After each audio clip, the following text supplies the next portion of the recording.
Yeni Zelandiyada turuşluq Uighurziyalı Rizvangul Nur Muhammed xanımның 2017-yili 1 aydan başlap Şərqi Türkistandakı inisi bilan bolğan aloqasi üzülgən.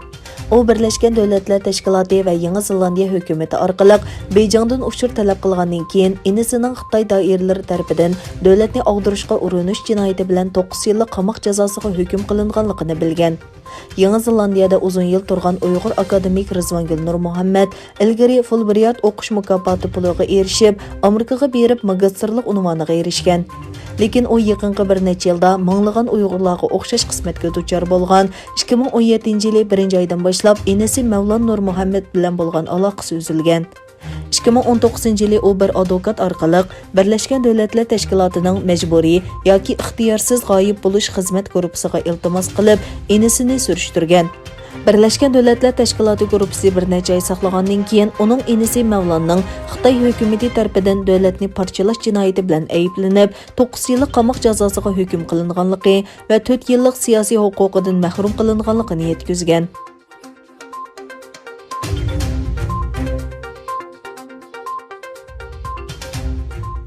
Aloqador mas'ullarning dushanba kuni aytishicha, taxminan 80 ming kishi kelar yili 1 oyda o'tkaziladigan sürgündəki hukumat deb ataladigan Tibet markaziy hukumatining vakillarini saylashga tizimlatgan.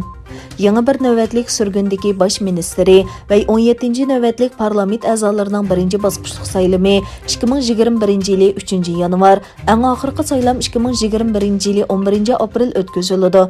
Tibet markaziy hukumatining Daram saladagi saylam komiteti kelar qadimliq saylamga jami 79697 kishining tizimlatganligini aytdi.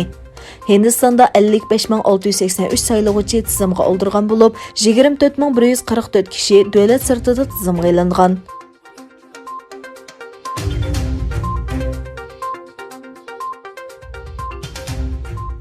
Xitay Tashqi ishlar ministrligining bayonotchisi Hua Chunying muxbirlarni kutib olish yig'inida Amerikaning Hong Kong masalasida Xitoy doiralarini jazolash qaroriga javoban Amerikaning 4 ommaviy tashkilot amaldoriga jazo yurgizganligini e'lon qildi.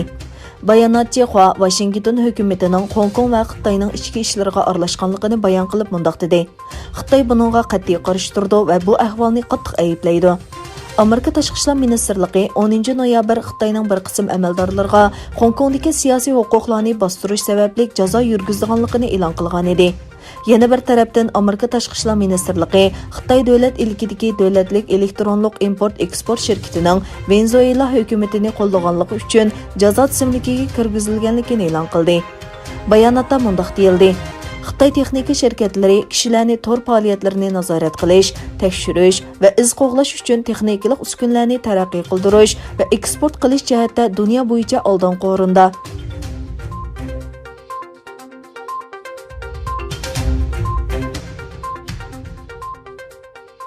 Al-Arabiya to'rining xabar qilishicha, Eron inqilobiy qo'g'danish atirtining qo'mondoni musulmon Shahdoni Suriya Iroq chegarasida uchqusiz aeroplan hujumida o'ldirilgan. Xabarda uchqusiz aeroplanning Shahdan o'ltiraqlashgan mashinani nishonganligi o'ttirg'a chiqqan. Eron yadro tadqiqotining qurg'uvchisi Muhsin Faxrizoda yaqinda Avriz shahrida yuz bergan qaslab o'ldirish natijasida qazo qilgan edi. Bu hodisa O'rta Sharqdagi jiddiychilikni kuchaytirdi. Intiqom bisimiga duch kelgan Tehron hukumati bo'lsa, Isroiliyani aybladi.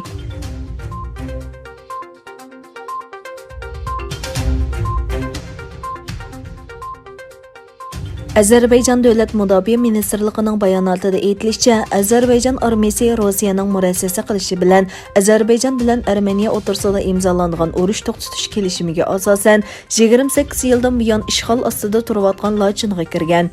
Armeniya chegarasiga joylashgan Lachin Nagorno-Qarabağ bilan Armeniya o'rtasidagi birdan-bir yo'l bo'lib, Lachin koridori deb atalgan.